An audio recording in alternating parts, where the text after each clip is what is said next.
Аида Мұхтаровна, ораза уақытында қалай оразамызды продуктивно өткізуге болады? Өте керемет сұрақ. Негізі, көп адамдардың қателігі бұл ораза кезінде ауыз бекіткеннен кейін күні бойы ұйықтайды и күні бойы берекесі өтіп кетеді. Продуктивно өткізу үшін біздің сәресі кешетін тамақтарымыз дұрыс болу керек. Яғни ол жерде митохондрияны қоректендіретін, бізге энергия беретін өнімдер болу керек, ал керісінше емес. Көп адамдар энергияны жейтін өнімдерді тұтынғандықтан оларда күндіз күш қуат болмайды.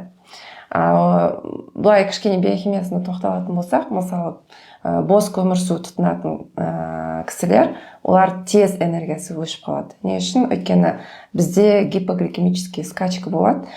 Бірден ауыз бекітетін кезде, тәтті өнімдер жеген кезде, мысалы, тортпен, алмамен, фруктымен ауыз бекіте салған кезде бізде резко инсулиннің скачкасы болады да, ол резко көтерген кезде резко түседі.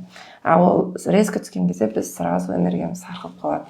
Солай біз ауыз ашуға дейін әрең жүреміз да. Кейбір жағдайда ондай кісілер ұйықтап қалуы мүмкін, жатып қалуы мүмкін. Ал ондай нәрсе болмас үшін біздің рационымызда пайдалы майлар болу керек. Ол біздің митохондриямызды қоректендіреді және бізге АТФ-тің көзін сыйлайды. И біз күні бойы продуктивно, энергично жүреміз.